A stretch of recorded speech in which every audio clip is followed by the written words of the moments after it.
Breaking news చూస్తున్నాము. విజయసాయిరెడ్డి రాజీనామా సంచలనంగా మారింది. ఇప్పుడు లండన్ టూర్లో జగన్ ఉండగానే వైసీపీకి విజయసాయిరెడ్డి రాజీనామా ఎందుకు చేయాల్సి వచ్చింది, జగన్ వచ్చే వరకు విజయసాయిరెడ్డి ఎందుకు ఆగలేదు అనే ప్రశ్నలు ఇప్పుడు రైజ్ అవుతున్నాయి. జగన్ను కలవకూడదని ఆయన అనుకున్నారా అనే సందేహాలు కూడా వ్యక్తమవుతున్నాయి. రాజకీయాల నుంచి కూడా తప్పుకుంటున్నా అని ప్రకటించడం వెనుక ఆంతర్యం ఏంటి? వైసీపీని తీవ్రంగా వ్యతిరేకిస్తున్న మోదీకి అమిత్ షాకు ప్రత్యేక ధన్యవాదాలు ఎందుకు చెప్పారాయన అనే చర్చ మొదలైంది. ఇప్పుడు ఆగస్టు 29, 2023న వైసీపీకి రాజ్యసభ సభ్యత్వాలకు మోపిదేవి, బీదా మస్తాన్ రావు, ఆర్ కృష్ణయ్య రాజీనామా చేస్తారు. ఇప్పుడు విజయసాయి రాజీనామాతో రాజ్యసభలో వైసీపీ బలం మరింత తగ్గింది. విజయసాయిరెడ్డి రాజీనామా వెనుక జరిగిందేంటి? ఎవరి ప్రోద్బలం లేకుండానే సడన్ గా ఎందుకు రాజీనామా చేస్తారు? 3 ఏళ్ల పదవి కాలాన్ని ఊరికిని ఎందుకు వదిలేసుకుంటారు అనే ప్రశ్నలు వ్యక్తమవుతున్నాయి. ఢిల్లీ నుంచి శివ జాయిన్ అవుతున్నారు మనని అప్డేట్స్ అందించడానికి. శివ, ఏం జరుగుతుంది వైసీపీలో? ఒకరి వెనుక ఒకరు మనకి రాజీనామాలు చేస్తూ కనిపిస్తున్నారు. ప్రత్యేకంగా ఇప్పుడు విజయసాయిరెడ్డి రాజీనామా వెనుక ఒక స్ట్రాటజీ ఉందని అనుకోవచ్చా? రైట్, డెఫినెట్గా మౌనిష, వైఎస్ కుటుంబానికి అత్యంత సన్నిహితులు. 4 దశాబ్దాలుగా వైఎస్ రాజశేఖర రెడ్డి ఉన్నప్పటి నుంచి మళ్ళా వైఎస్ జగన్మోహన్ రెడ్డితో కూడా సత్సంబంధాలు కలిగి ఉన్న వైఎస్ కుటుంబంతో ఎంతో అవినాభావ సంబంధం ఉందని చెబుతూనే ఈరోజు జగన్మోహన్ రెడ్డికి బిగ్ షాక్ ఇచ్చారని మనం ప్రధానంగా చెప్పుకోవాల్సి ఉంటుంది. వైసీపీ అధికారం కోల్పోయినప్పటి నుంచి కూడా పార్టీకి సంబంధించిన నేతలు, సీనియర్ నేతలు, ఎన్నో పదవులు ఆశించిన వారందరూ కూడా ఒక్కొక్కరుగా దూరం అవుతున్నారు. జగన్మోహన్ రెడ్డికి షాక్ ఇస్తూ ఉన్నారు. ప్రజెంట్ మనం విజయసాయిరెడ్డి నివాసం వద్ద ఉన్నాము. విజయసాయిరెడ్డి ఈరోజు వక్ఫ్ బోర్డు సమావేశానికి కూడా హాజరయ్యారు. ఇక్కడ నుంచే తన ట్వీట్ కూడా చేశారు. అయితే రేపు తన రాజకీయాలకు దూరంగా ఉంటున్నట్లు, రాజ్యసభ సభ్యత్వానికి రాజీనామా చేస్తారు, వైసీపీ పార్టీ కూడా రాజీనామా చేస్తారంటూ కూడా ఆయన ట్వీట్ చేశారు. మొత్తంగా చూసుకుంటే నాది ఒక వ్యక్తిగత నిర్ణయమే, ఎలాంటి ప్రలోభాలకు ఎటువంటి ఒత్తిళ్లకు నేను తలొక్కలేదు అనేది ఆయన చెప్తున్నారు. అసలు సడన్ గా నిర్ణయం తీసుకోవడానికి కారణం ఏంటి? శివ, ఒక్క విషయం ఏంటంటే ఆయన ఎన్నో ఏళ్ల నుంచి పార్టీలో కొనసాగుతూ ఉన్నారు.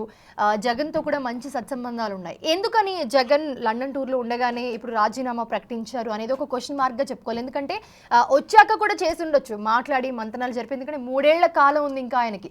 వదిలేసుకుని సడన్గా, అది కూడా జగన్ లండన్ టూర్లో ఉండగా ఇప్పుడు సడన్గా రాజీనామా ప్రకటించడం, దాంట్లో కూడా కొంతమంది వ్యక్తుల పేర్లు పర్టికులర్గా ప్రస్తావించడం. సో దీని ఒకసారి ఆ రాజీనామా లెటర్ కూడా చూస్తూ ఉంటే అందరికీ ఒక అనుమానం కూడా వ్యక్తమవుతుంది. రైట్, డెఫినెట్గా ఇప్పుడు విదేశీ పర్యటనలో ఉన్న సందర్భంలో పార్టీ అధినేత విదేశీ పర్యటనలో ఉన్నారు. ఆయనకి సమాచారం ఇవ్వకుండానే ఇటువంటి నిర్ణయం తీసుకున్నారా? ఒకవేళ ఆయనతో చర్చించి ఏదైనా బలమైన నిర్ణయం ఉండబట్టే ఇప్పుడు ఈ రాజీనామా నిర్ణయం అనేది తీసుకున్నారా? రేపు రాజీనామా చేయబోతున్నారా అనేది మాత్రం రాజకీయ వర్గాల్లో తీవ్ర చర్చనీయాంశమైంది. ఎన్నో పదవులను తాను చేపట్టాను, ఎంతో 9 సంవత్సరాల పాటు రాజ్యసభ సభ్యుడిగా నాకు ఆదరించారు. ఇటు వైఎస్ రాజశేఖర రెడ్డి కుటుంబం, రాజశేఖర రెడ్డి నుంచి జగన్మోహన్ రెడ్డి, అలాగే భారతమ్మ, వీరందరూ కూడా నన్ను ఉన్నత స్థాయికి తీసుకువెళ్ళడానికి ఎంతో ప్రోద్బలాన్ని ఇచ్చారనేది వారికి కృతజ్ఞతలు చెప్తున్నారు. నేను ఎవరితో విభేదించడం లేదు, నా వ్యక్తిగత కారణాల వల్లే నేను పార్టీకి, రాజకీయాలకు దూరంగా ఉండాలనుకుంటున్నాను అనేది ప్రధానంగా ఆయన చెప్తున్నారు. అంటే పార్టీలో పదవులు దక్కనో లేకపోతే తనకు ఎక్కడ మర్యాద ఇవ్వకనో నేను పార్టీకి దూరం కావడం లేదు, రాజకీయాలకే దూరంగా ఉండాలి అనుకుంటున్నానంటూ కూడా తాను ట్వీట్ చేశారు.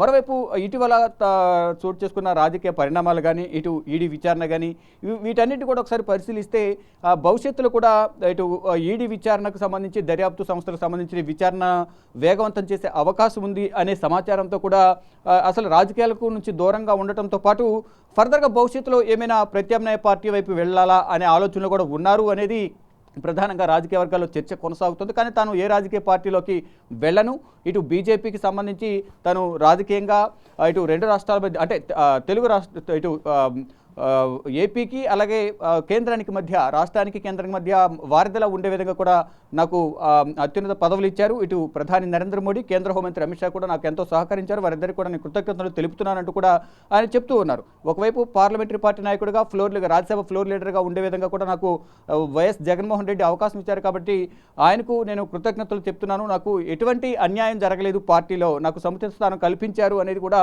ఆయన చెప్తున్నారు. కానీ ఎందుకు ఉన్నట్టు నుండి ఇంత సడన్ నిర్ణయం నిర్ణయం తీసుకోవాల్సి ఉంటుంది. అధినేత ఇటు రాష్ట్రంలో లేకుండా ఇతర దేశాల్లో పర్యటనలు ఉన్న నేపథ్యంలో ఇప్పుడు ఇంత సడన్గా నిర్ణయం తీసుకోవాల్సిన అవసరం ఎందుకు వచ్చింది? బలమైన కారణం ఉండి ఉండొచ్చు. ఏంటి ఆ బలమైన కారణం? ఎటువంటి చర్చలు జరిగాయి ఇద్దరి మధ్య? ఎందుకు విభేదించి ఇప్పుడు పార్టీనికి అసలు రాజకీయాలకు దూరంగా ఉండాలని అనుకుంటున్నారు అనేది ప్రధానంగా చర్చ కొనసాగుతోంది. ఇక ఏం జరగబోతుందని ఒకవైపు ఇటు చంద్రబాబుతో కేవలం రాజకీయ విభేదాలు మాత్రమే ఉన్నాయి, ఆయనతో నాకు వ్యక్తిగత సంబంధాలు ఉన్నాయనేది ప్రధానంగా ఆయన చెప్తున్నారు. మరోవైపు పవన్ కళ్యాణ్కి సంబంధించి కూడా కేవలం పార్టీ పరంగానే తప్ప ఆయనతో నాకు ఎప్పటి నుంచో సత్సంబంధాలు ఉన్నాయని చెప్తూ ఉన్నారు. కానీ ఏ పార్టీలోకి వెళ్తారు అనేది ప్రధానంగా ఇప్పుడు చర్చనీయాంశమైంది. అంటే 3 సంవత్సరాల పదవీ కాలం ఉంది.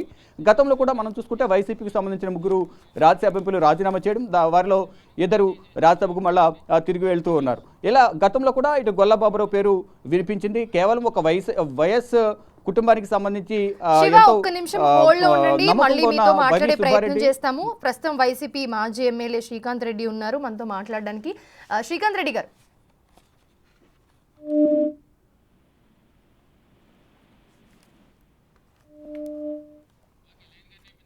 రైట్. శివ కంటిన్యూ చేయండి. లైన్ కట్ అయింది, మళ్ళీ మాట్లాడతాము ఆయనతో. మీరు చెప్పండి. 3 రాజీనామా చేసిన తర్వాత అదే సందర్భంలో ఏపీ భవన్లో మీడియాతో మాట్లాడుతూ ఇటు గొల్ల బాబురావు కూడా ఇది సరైన సమయం కాదు, సరైన సమయంలో సరైన నిర్ణయం తీసుకుంటామని చెప్పారు. ఆయన కూడా పార్టీ వీడతారు అని ప్రచారం అయితే జరిగింది. కానీ ఇటు అధినాయకత్వం రంగంలోకి దిగి ఆయనతో మాట్లాడడంతో రాజీనామా వెనక్కి పునరాలోచనలో పడ్డారు. లేకపోతే అదే టైంలో గొల్ల బాబురావు కూడా రాజీనామా చేయాల్సి ఉంది. ఇక ఆ సందర్భంలో కేవలం 2 మాత్రమే మిగులుతారు, మిగతా వారందరూ కూడా పార్టీ మారుతారంటూ కూడా గతంలో ప్రచారం జరిగింది. అంటే ఇటు విజయసాయి రెడ్డి, మరోవైపు వైవి సుబ్బారెడ్డి, వారిద్దరు మాత్రమే జగన్ పార్టీలో వైసీపీలో ఉంటారు రాజ్యసభ సభ్యులుగా, మిగతా వారందరూ కూడా వెళ్ళిపోతారని ఒక ప్రచారం జరిగింది. అయోధ్యరామరెడ్డికి, అలాగే నిరంజన్ రెడ్డి, ఇలా మరికొంతమంది ఈ రాజ్యసభ సభ్యులు ఎవరైతే ఉన్నారో వైసీపీకి వారు కూడా పార్టీ వీడతారంటూ కూడా తీవ్రమైన ప్రచారం జరిగింది. కానీ ఇప్పుడు ఇటు విజయసాయి రెడ్డి ఇప్పుడు పార్టీకి దూరం అవుతున్నారు అనేది కూడా అసలు ఎవరు ఊహించని సిచ్యువేషన్ ఇప్పుడు ఈరోజు ఏర్పడింది. అంటే ఒకవైపు ఈరోజు వైసీపీ సభ్యునిగా వైసీపీ పార్టీ తరపున ఈరోజు ఏదైతే వక్ఫ్ బోర్డు సమావేశం జరిగిందో, జగదాంబికా పాల్ అధ్యక్షతన జేపీసీ కమిటీ సమావేశం జరిగింది. ఈ సమావేశానికి హాజరవడం, అక్కడ హాజరైన తర్వాత ఈవినింగ్ ట్వీట్ చేయడం కూడా అది ఒక పెను సంచలన నిర్ణయంగానే అందరూ కూడా భావిస్తున్నారు. అసలు ఏం జరిగింది, ఎవరికి కూడా అంతు చిక్కని పరిస్థితి ప్రజెంట్ కనిపిస్తోంది. అధినేత ఇక్కడ లేరు, ఇక్కడ లేకపోయినప్పటికీ ఎందుకు ఈ నిర్ణయం తీసుకున్నారు, వచ్చే వరకు ఎందుకు ఆగలేకపోయారు, ఏమైనా ఇద్దరి మధ్య ఏమైనా డిస్కషన్స్ జరిగాయా, మరి వేరే ఎవరైనా వెనకుండి విజయసాయి రెడ్డిని సైడ్ చేయాలని సరైన ప్రాధాన్యత ఇవ్వకుండా పార్టీలో ఈ విధంగా వ్యవహరిస్తున్నారనే దానిపై కూడా ప్రధానంగా చర్చలు కొనసాగుతుంది. గతంలో కూడా మనం ఒకసారి చూసుకుంటే కనుక అసలు పార్టీ అధికారంలోకి రాకపోవడం ఇంత ఘోర పరాజయం పాలవడానికి ప్రధాన కారణం అనేది కొంత తీవ్రమైన చర్చ కొనసాగుతుంది. గతంలో సజ్జల రామకృష్ణారెడ్డి అలాగే విజయసాయి రెడ్డి ఇద్దరు కూడా పార్టీలో కీలకంగా ఉన్నారు. ఇది విజయసాయి రెడ్డిని పక్కన పెట్టి సజ్జల రామకృష్ణారెడ్డికి అక్కడ ప్రాధాన్యత ఇవ్వడం ద్వారా పార్టీ పరిస్థితి దారుణంగా తయారైంది అనేది ప్రధానంగా చెప్తున్నారు. అంటే అధికారంలో ఉన్నప్పుడు కూడా వివిధ మంత్రిత్వ శాఖలకు సంబంధించి కూడా మంత్రులు మాట్లాడకుండా సకల శాఖ మంత్రిగా సజ్జల రామకృష్ణారెడ్డి మీడియా ముందుకు వచ్చి మాట్లాడడం, జగన్కు సంబంధించిన ఓటమికి ప్రధాన కారణం సజ్జల రామకృష్ణారెడ్డి, వారి కోటరీ అనేది ప్రధానంగా చెప్తున్నారు. వేరే ఎవరిని కూడా జగన్మోహన్ రెడ్డిని కలవకుండా సజ్జల రామకృష్ణారెడ్డి అనుచర వర్గం అక్కడ అడ్డుకునేవారు. ఏ విషయాలు కూడా జగన్మోహన్ రెడ్డి వరకు వెళ్ళేవి కావు. ఈ నేపథ్యంలో అసలు సమస్యలు జగన్మోహన్ రెడ్డికి తెలియదు అనేది కూడా ప్రధానం. ఇప్పుడు మీరు చెప్పినట్టు ఈ అంశం ఏదైతే ఉందో, జగన్ చుట్టూ ఒక కంచుకోటలా ఉండి ఏది కూడా ఆయన వరకు వెళ్లకుండా, వెళ్ళినా కూడా అక్కడి నుంచి వచ్చే రిజల్ట్ వేరే ఉంటుంది. అంటే ఒక కోటరీగా ఏర్పడి ఇప్పుడు సజ్జల కానివ్వండి మెయిన్ ఇంపార్టెన్స్ ఇవ్వడం, ఈయనకి ఇంపార్టెన్స్ తగ్గడం వల్లనే కొన్ని రోజుల నుంచి కూడా దూరంగా ఉంటున్నట్టు కూడా మనకి తెలుస్తూ ఉంది. సో ఇవన్నీ రీజన్స్ వల్లనే ఈయన ప్రకటించడం, అండ్ ప్రకటించిన దాంట్లో కూడా ఆ లెటర్లో కూడా చూస్తే మనకి చాలా క్యాజువల్గా మనకి జగన్ గురించి ప్రస్తావించడం, బట్ ప్రధానమంత్రి గురించి కానివ్వండి, చంద్రబాబు నాయుడు గురించి కానివ్వండి, పవన్ కళ్యాణ్ గురించి కానివ్వండి, ప్రతి ఒక్కరి గురించి దాంట్లో ప్రస్తావించుకుంటూ వచ్చారు. సో అంటే ఎలా చూడొచ్చు అంటారు ఫైనల్గా దీన్ని? ఇప్పుడు దీని వల్లనే ఆయన దూరం పెట్టడం వల్లనే, ఆయనకి ప్రాధాన్యత తగ్గడం వల్లనే ఆయన డైరెక్ట్గా ఇప్పుడు జగన్ కూడా లండన్ టూర్లో ఉండడం, ఇవన్నీ కలిసి వచ్చాయని ఆయన ఇట్లా ఈ టైంకి రాజీనామా చేశారు అని అనుకోవచ్చా మనం? రైట్, డెఫినెట్గా మీరు అన్నట్టుగా కూడా ప్రధానంగా ఈ విషయాలన్నీ కూడా పరిగణనలోకి తీసుకోవాల్సి ఉంటుంది. గతంలో జరిగిన పరిణామాలు కానీ విజయసాయి రెడ్డికి జగన్మోహన్ రెడ్డికి మధ్య ఈ సజ్జల రామకృష్ణారెడ్డి ఉండడం, విజయసాయి రెడ్డి మాటలను ఏవి కూడా జగన్మోహన్ రెడ్డి పరిగణనలోకి తీసుకోకుండా, ఎవరు సలహాలు ఇచ్చినా జగన్మోహన్ రెడ్డి ఇంప్లిమెంట్ చేయకుండా ఉండే విధంగా సజ్జల రామకృష్ణారెడ్డి అడ్డుకోవడం అనేది కూడా ప్రధానంగా గతంలో తీవ్రమైన చర్చనీయాంశమైంది. ఇటు రాను గతంలో సజ్జల రామకృష్ణారెడ్డి రెడ్డికి అలా సజ్జల రామకృష్ణారెడ్డి విజయసాయి రెడ్డి అలాగే జగన్మోహన్ రెడ్డికి గ్యాప్ వచ్చేలాగా వ్యవహరించారు అనేది కూడా కొంత ప్రచారం అయితే గతంలో కూడా జరిగింది. అసలు పార్టీ ఓడిపోవడానికి విజయసాయి రెడ్డికి సరైన బాధ్యతలు అప్పగించకపోవడం వల్లే, ఆయన నిర్ణయాలు ఇంప్లిమెంట్ చేయకపోవడం వల్లే ఇంత దారుణమైన పరాజయం పాలయ్యారు అనేది కూడా తీవ్రమైన చర్చ అయితే కొనసాగింది. మొత్తంగా చూసుకుంటే వైసీపీ అధికారం కోల్పోవడానికి, అత్యంత దారుణంగా ఓడిపోవడానికి సజ్జల రామకృష్ణారెడ్డి ప్రధాన కారణం అనేది కూడా గతంలో తీవ్రమైన చర్చ కొనసాగింది. కానీ ఇప్పుడు విజయసాయి రెడ్డి ఎంతటి బలమైన నిర్ణయం తీసుకోవడానికి కారణం ఏంటి అనే దానిపై మాత్రం తీవ్రమైన చర్చ కొనసాగుతుంది. గతంలో కూడా ప్రతిపక్షంలో ఉన్న సందర్భంలో జగన్మోహన్ రెడ్డి జైల్లో ఉన్న టైంలో కూడా విజయసాయి రెడ్డి కూడా ఆయనతో పాటు జైల్లో ఉన్నారు. తర్వాత బయటకు రావడం, పార్టీ అధికారంలోకి రావడం, తర్వాత ఈయన రాజ్యసభ సభ్యుడిగా ఇప్పుడు రెండోసారి రాజ్యసభకు వెళ్ళడం. కానీ ఇప్పుడు 3 సంవత్సరాల పదవీ కాలాన్ని వదులుకుని ఎందుకు పార్టీకి రాజకీయాలకు దూరం అవ్వాలి అని ఆయన అనుకుంటున్నారు. నా భవిష్యత్తు వ్యవసాయం, అంటే వ్యవసాయం చేసుకుంటానంటూ కూడా ఇండైరెక్ట్గా కొన్ని సంకేతాలు ఇస్తున్నారు. నిజంగా వ్యవసాయం చేసుకుంటారా, ప్రత్యామ్నాయంగా తర్వాత ఈ హడావుడంతా సర్దుమణిగిన తర్వాత ఏ పార్టీలోకైనా జంప్ అవుతారా అనే దాని మాత్రం కొంత చర్చ కొనసాగుతుంది. కానీ ఇక్కడ పార్టీల పరంగా చూసుకుంటే ఇటు మోడీని పొగిడారు పార్టీ అధినేత, మరోవైపు పార్టీలో బీజేపీ పార్టీలో నెంబర్ 2 ఉన్న అమిత్ షాను కూడా ఆయన పొగిడారు. ఇటు టీడీపీకి సంబంధించి టీడీపీ అధినేతతో నాకు వ్యక్తిగత సంబంధాలు ఉన్నాయి, కుటుంబ సంబంధాలు ఉన్నాయని ఆయన కూడా నాకు కేవలం రాజకీయ పార్టీగా మాత్రమే విభేదాలు ఉన్నాయి తప్ప మాకు వ్యక్తిగతంగా ఎటువంటి విభేదాలు లేవంటూ కూడా ఆయనకు సంబంధించి కూడా పాజిటివ్గానే మాట్లాడారు. తర్వాత పవన్ కళ్యాణ్కి సంబంధించి ఆయన రాజకీయంగా విమర్శలు చేసినప్పటికీ కూడా నాకు ఎప్పటి నుంచో పవన్ కళ్యాణ్తో అనుబంధం ఉందంటూ కూడా చెప్తున్నారు. అంటే ఈ 3 పార్టీలను కూడా ఎవరిని కూడా నెగిటివ్గా మాట్లాడకుండా పాజిటివ్గా మాట్లాడుతూ ఎవరి పట్ల కూడా ఎటువంటి నెగిటివిటీ రాకుండా ఉండే విధంగా. శివ, ఒక్క నిమిషం హోల్డ్ ఉండండి. మనతో మాట్లాడడానికి వైసీపీ అధికార ప్రతినిధి రాఘవరెడ్డి గారు అందుబాటులో ఉన్నారు. నమస్తే అండి. నమస్కారం అమ్మా. రాఘవరెడ్డి గారు, ఇప్పుడు ప్రస్తుతం మనం విజయసాయి రెడ్డి గారు చేసిన రాజీనామా చూసాము, ఆయన ప్రస్తావించిన విషయాలన్నీ కూడా లెటర్లో చూసాము.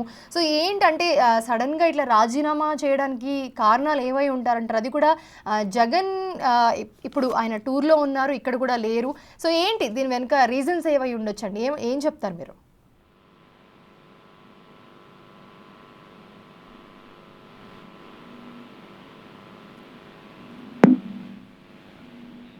రాఘవరెడ్డి గారు,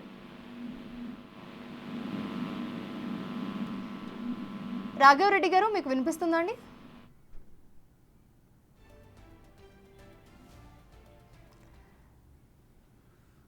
రైట్, ప్రస్తుతం చూస్తున్నాము వైఎస్ఆర్సీపీకి విజయసాయి రెడ్డి గుడ్ బై చెప్పేశారు. ఆయన ప్రస్తుతం వైఎస్ఆర్సీపీకి రాజీనామా చేశారు. ఆయన ఒక లేఖ కూడా విడుదల చేశారు రాజీనామాకి సంబంధించి. దాంట్లో కూడా చాలా విషయాలు ప్రస్తావించారు. సో ఆయన భవిష్యత్ అంతా కూడా వ్యవసాయం చేసుకుంటారని కూడా ఆయన ప్రస్తావించారు. ప్రస్తుతం రాఘవరెడ్డి గారు ఉన్నారు. రాఘవరెడ్డి గారు, ఏంటంటారండి అసలు విజయసాయి రెడ్డి గారు పార్టీని వీడి రాజీనామా చేయడానికి కారణాలు ఏమై ఉండొచ్చు? ఇప్పుడు విజయసాయి రెడ్డి గారే స్పష్టంగా చెప్పిండు, జగన్మోహన్ రెడ్డి గారు నన్ను ఆదరించిండు, నేను కృతజ్ఞత తెలుపుతున్నా అన్నాడు. నా పర్సనల్ విషయంలో నేను ఈ రాజీనామా చేస్తున్నా అని చెప్పిండు. వ్యవసాయం చేసుకుంటా అని చెప్పిండు. ఇంట్లో మనం భూతద్దం కెంటి వీటి చూడవలసిన అవసరం లేదు. పర్టికులర్లీ రాజశేఖర రెడ్డి గారి తనయుడు వైఎస్ జగన్మోహన్ రెడ్డి గారు ఆయన ఏది రాజకీయాలు చేసినా ఆయన సొంత కార్యకర్తల మీద సొంత బలంతో రాజకీయాలు చేస్తాడు. రాజకీయంగా వస్తుంటారు, పోతుంటారు. నేను విజయసాయి రెడ్డి గారు అంటే చాలా గౌరవం. పార్టీలో 2 సార్లు రాజ్యసభ మెంబర్ ఇచ్చిండు. ఆయన రాజకీయ భవిష్యత్తు మొత్తం వైఎస్ఆర్ కాంగ్రెస్ పార్టీని నడిచింది. ఇవాళ ఆయనకి ఏదో యుద్ధం చేయలేకపోగానా, లేకపోతే ఆయన పర్సనల్ ఇష్యూవా, ఈ నరరూప రాక్షసులతోటి యుద్ధంలో పాల్గొని చేయలేకపోతున్నా అన్న బాధతోట ఏదో తెలియదు మాకు. ఆయన అంటే మాకు గౌరవము. వైఎస్ జగన్మోహన్ రెడ్డి గారు రాజకీయాలకు వచ్చిన తర్వాత అది 2009లో కావచ్చు, 2014లో కావచ్చు, 2019లో కావచ్చు, 2024లో కావచ్చు, ఆయన ఒంటిగానే యుద్ధం చేసిండు. 2009లో 16 మంది ఎమ్మెల్యేలను 2 ఎంపీలను గెలిపించుకున్నా ఒంటిగానే యుద్ధం చేసి గెలిచిండు. 2014లో 67 మంది ఎమ్మెల్యేలు ఆంధ్రలో, 3 ఎమ్మెల్యేలు తెలంగాణలో, ఆంధ్రలో 8 ఎంపీలు, తెలంగాణలో 1 ఎంపీ గెలిచినా ఆయన సొంతంగా గెలిపించుకున్నాడు. 2019లో భారతదేశ చరిత్రల్ని 151 సీట్లు గెలిచి 22 ఎంపీలు గెలిచి చరిత్ర సృష్టించిండు. ఈ పొయ్యిటోళ్ళ గురించి కొంత సింపతి ఉంటది, కొంత బాధ అనిపిస్తుంది. అరే ఈ మంచి పవర్ లో ఉన్నప్పుడు మొదలు యుద్ధం చేశారు, ఇప్పుడు పవర్ అయిపోగానే యుద్ధంకి భయపడుతుర్రా అని కూడా ఆలోచన చేస్తారు కార్యకర్తలు. కార్యకర్తల పార్టీ ఇది, కార్యకర్తలను నమ్ముకున్నటువంటి కుటుంబం వైఎస్ఆర్ గారి కుటుంబం. ఆయన విజయసాయి రెడ్డి గారు మంచి వక్త, మంచిగా ఆయన్ని అన్ని చెప్పిండు. నేను రాష్ట్రానికి కేంద్రానికి వారధిగా ఉండి ఇప్పుడు నేను వ్యవసాయం చేసుకుంటాను అంటుండు. దాని వెనకాల ఏముంది ఏం సంగతి అనేది జగన్మోహన్ రెడ్డి గారికి అవసరం ఉంటేనేమో మేమేమైనా మాట్లాడుతుంటాం. ఇట్లా పోతుంటారు వస్తుంటారు, చాలా మంది పోయారు. ఇప్పుడు చూడు ఆర్ కృష్ణయ్య గారికి రాజశేఖర్ రెడ్డి గారు బతుకున్నప్పుడు ఆర్ కృష్ణయ్య గారు మీరు ఆంధ్రప్రదేశ్ లో ఉద్యమాలు మానుకోండి, నిన్ను ఢిల్లీకి పంపిస్తా అని చెప్పి ఒక మాట రాజ్యసభకు పంపుతా అని చెప్పినందుకు ఆ మాట గుర్తు పెట్టుకొని ఆర్ కృష్ణయ్య గారికి రాజ్యసభ మెంబర్ ఇచ్చినటువంటి మహానాయకుడు వైఎస్ జగన్మోహన్ రెడ్డి గారు. ఆయన ఏమన్నాడు, ఈ రాజ్యసభ మెంబర్ నాకు సరిపోదు బీఈసీల గురించి కొట్లాడడానికి అని చెప్పి నాకు ఇంకా పెద్ద పదవి కావాలి అందుకు ఉద్యమం చేస్తున్నా అని చెప్పి మళ్ళీ బీజేపీలో చేరి బీజేపీలో రాజ్యసభ మెంబర్ తెచ్చుకుంటూ ఇవాళ రేపు రాజకీయాలు ఇట్లున్నాయి. కానీ జగన్మోహన్ రెడ్డి గారి రాజకీయాలు ఇట్లున్నాయి. జగన్మోహన్ రెడ్డి గారి రాజకీయాలు మొత్తం ఒక నూతన ఒరవడిలో పోదామనేటటువంటి చేయలేమండి. ఇప్పుడు విజయసాయి రెడ్డి గారికి ఒక అనుబంధం ఉంది, ఎందుకంటే కొన్ని ఏళ్ల నుంచి పార్టీలో ఉన్నారు, చాలా సీనియర్ అయినా. కానీ ఇలాంటి టైంలో ఇట్లా సడన్ గా రాజీనామా చేయడం అనేది ఒక క్వశ్చన్ మార్క్ గానే మనకు కనిపిస్తోంది. ఎంత వ్యక్తిగతమైనా కూడా జగన్ తో కూడా ఆయనకి చాలా సత్సంబంధాలు ఉన్నాయి. మనీషా గారు ఇప్పుడు ఎట్లుంటదంటే ప్రజలు పశ్చాత్తాపం చెందుతున్నారు, ఎందుకు ఈ ఎన్డీఏ ప్రభుత్వాన్ని తెచ్చుకున్నాం, ఎందుకు వాళ్ళు పాలిచ్చి ఆవును వదిలిపెట్టి వీళ్ళ ఈ తన్నే దున్నపోతులను తెచ్చుకున్నామని వాళ్ళు అనుకునే టైంలో మరి ఆయన ఆలోచన ఏందో, వ్యవసాయం మీద ప్రేమ పుట్టిందో, వ్యవసాయం చేసుకుందాం అనుకుంటుండో, ఆయన అయితే చాలా క్లియర్ గా చెప్పిండు, ఈ కుటుంబానికి నేను జీవితాంతం రుణపడి ఉంటా అన్నాడు. నాకు మంచి అవకాశాలు ఇచ్చిండని చెప్పిండు. మరి ఆయన పర్సనల్ విషయాలు ఏమున్నాయి జగన్మోహన్ రెడ్డి గారికి తెలియదు, మాలాంటి వాళ్ళకి అసలే తెలియదు. ఏదైనా విభేదాలు ఉన్నదయ్యా, ఒక 10 సార్లు అలిగిపోయిండు, ఇంతకుముందు ఏదో విభేదించిపోయిండు, ఇవాళ కొత్త కాదనేది కాదు. ఆయన సడన్ గా ఎందుకు మనసు మార్చుకుండో నా మనసు కనిపించేది ఏంటంటే ఇప్పుడు ఈ రాక్షస ప్రభుత్వంలో ఉన్నటువంటి రాక్షస ప్రభుత్వంతో యుద్ధం చేయలేకపోతుండో ఏమో. కానీ కార్యకర్తలు అయితే యుద్ధ రంగంలో ఉన్నారు. ఇంకా నాయకులు పోయినా, ఇంకా రాజ్యసభ మెంబర్లు పోయినా ఇది క్లియర్ కట్ అమ్మా. ఇవాళ రాజ్యసభ మెంబర్ గా రాజీనామా చేస్తే ఒకరు చేసినా, ఇద్దరు చేసినా, ఉన్న వాళ్ళందరూ చేసినా అది తెలుగుదేశానికి డైరెక్ట్ గా ఉపయోగపడేటటువంటి వ్యవహారము. ఎందుకంటే వైఎస్ఆర్ కాంగ్రెస్ పార్టీకి 11 ఎంపీలు ఎమ్మెల్యేల కంటే ఎక్కువ లేరు. ఎక్కడ కూడా రాజ్యసభకు నిలబడే అవకాశం లేదు. మీరు వాళ్ళను రాజ్యసభ మెంబర్లు చేద్దామని పోతుర్రా, లేకపోతే భారతీయ జనతా పార్టీని చేద్దామని పోతుర్రా, అది వాళ్ళ ఇంగిత జ్ఞానానికి మేము వదిలిపెడతాం. కానీ పోయినోళ్ళ గురించి ఏదో ఒక రోజు అర రోజు బాధపడేస్తూ ఉంటా తప్ప జగన్మోహన్ రెడ్డి గారు ఇప్పుడైనా ఎప్పుడైనా రేపు 28/9 ఇంకెప్పుడైనా ఆయన స్వశక్తి మీద ఆధారపడి రాజకీయాలు చేసే వ్యక్తి, ప్రజలకు అందుబాటులో ఉండేటటువంటి వ్యక్తి. సోనియా గాంధీ గారు రాజశేఖర రెడ్డి గారు చనిపోయిన తర్వాత రాజశేఖర రెడ్డి గారు చనిపోతే చనిపోయిన కుటుంబాలను నేను పలకరిస్తా అని చెప్తే ఆమె వద్దంటే ఆమె ఇచ్చినటువంటి పార్లమెంటు సభ్యత్వాన్ని ఎడమకాలు చిటికెన వేలి గోటుతో సమానం అని చెప్పి ఆమె ముఖాన కొట్టి రాజకీయ పార్టీ పెట్టి ఎన్టీ రామారావు గారి తర్వాత ఒక ప్రాంతీయ పార్టీ పెట్టి 16-17 సంవత్సరాల నుంచి పార్టీ నడుపుతూ ఒకసారి ప్రతిపక్ష నాయకునిగా ఒకసారి ముఖ్యమంత్రిగా ఉన్నటువంటి వ్యక్తి. ఆయనకి ఏమి ఇబ్బందులు ఉండయి. కాకపోతే పోయినోళ్ళు కారణాలు వాళ్ళు చెప్పాలి. కానీ విజయసాయి రెడ్డి అన్న చెప్పిన దాంట్లో ఏ కారణం కూడా నేను జగన్మోహన్ రెడ్డి గారికి వ్యతిరేకమనో లేకపోతే వైఎస్ఆర్ కాంగ్రెస్ పార్టీకి వ్యతిరేకమనో, నాకు అందులో విలువ లేదనో, నాకేమో తప్పు చేసిరనో అని ఎక్కడ చెప్పలే ఆయన. నేను వ్యవసాయం చేసుకుంటా అనేటటువంటి ఒక మాట చెప్పిపోతాను. లేదు ఇక సరే, సహజంగా పత్రికా విలేకరులు అడుగుతారు, మీరు చంద్రబాబు దగ్గరకు పోతారు అంటే చంద్రబాబు దగ్గర చంద్రబాబు వాళ్ళకు చుట్టాలు కూడా ఇద్దరు దిక్కెళ్ళి వీళ్ళ సడముని బిడ్డకు ఏదో సంబంధం ఉన్నట్టుంది. సరే, నాకు పవన్ కళ్యాణ్ తోటి కూడా మంచి సంబంధాలు చెప్పినట్టుండు. కానీ ఆయన చెప్పింది ఏంటి, నేను రాజకీయాలకు దూరంగా ఉంటా అనే మాట చెప్పిండు. రాను రాను తెలుస్తుంది. కానీ ఒక్కటి మాత్రం పక్కా అమ్మ, అది తెలంగాణ కావచ్చు, ఆంధ్రప్రదేశ్ కావచ్చు, తెలుగు ప్రజలకు అందరికీ తెలుసు, జగన్మోహన్ రెడ్డి గారు స్వశక్తితోటి, కార్యకర్తల బలంతో ఇచ్చిన మాట తప్పకుండా ఉండేటటువంటి వ్యక్తిగా రాజకీయాలు చేస్తారు తప్ప వేరే రాజకీయాలు ఆయన చేరడం ఆయనకు చేత కాదు. సాఫ్ సుత్రా రాజకీయాలు మాత్రమే జగన్మోహన్ రెడ్డి గారు చేస్తారు.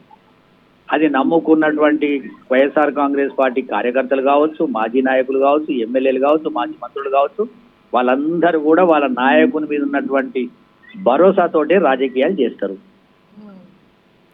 Right. Thanks for the joining with Raghava Reddy గారు.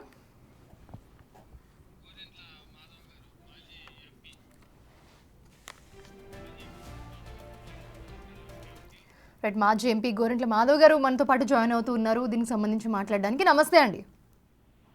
నమస్తే నమస్తే మనుష గారు. మాధవ్ గారు, ప్రస్తుతం చూస్తూ ఉన్నాం మనము విజయసాయిరెడ్డి గారు రాజీనామా ప్రకటించడం, దాని తర్వాత నేను ఏ పార్టీలో కూడా చేరను, నా భవిష్యత్ అంతా వ్యవసాయం అని చెప్పి. ఏంటి అసలు సడన్ గా ఇలా రాజీనామా చేయడానికి రీజన్స్ ఏమై ఉండొచ్చు అనుకుంటున్నారు మీరు? అంటే కొంతమంది చెప్తున్న వర్షన్ ఏంటంటే ఆయనకి ప్రాధాన్యత తగ్గింది, సో తగ్గుతూ వస్తుంది, సుముఖంగా లేరు అని కూడా చెప్తున్నారు. నేను కూడా ఇప్పుడు నేను పుట్టపర్తికి పోయినాను. పుట్టపర్తి నుంచి అనంతపురానికి వచ్చే క్రమంలో ఈ ఈ అంటే ఈ రకంగా రాజీనామా చేసినాడనే మాటను వినటం జరిగింది. అంటే దాంట్లో ఆయన ట్వీట్ చేసిన దాంట్లోనే మీరే చెప్తున్నారు, అంటే నాకు పార్టీ అనేక రకాలైన అవకాశాలను కల్పించింది, అనేక రకాలుగా నన్ను ఆనర్ చేసింది పార్టీ. నాకు పార్టీ నుంచి కానీ పార్టీ అధ్యక్షుడి నుంచి కానీ ఎక్కడ నాకు ఇబ్బంది లేదు. కాకపోతే నేను రాజకీయాల నుంచి వైదొలిగి వ్యవసాయం చేసుకుంటాను అనే మాటను ట్వీట్ చేయడం జరిగింది. ఇంకా దాంట్లో కాంట్రవర్షియల్ కానీ లేదా ఎలాంటి డిస్కషన్ కూడా తావులేదు అని నేను భావిస్తున్నాను వ్యక్తిగతంగా. రైట్, థ్యాంక్ యూ అండి.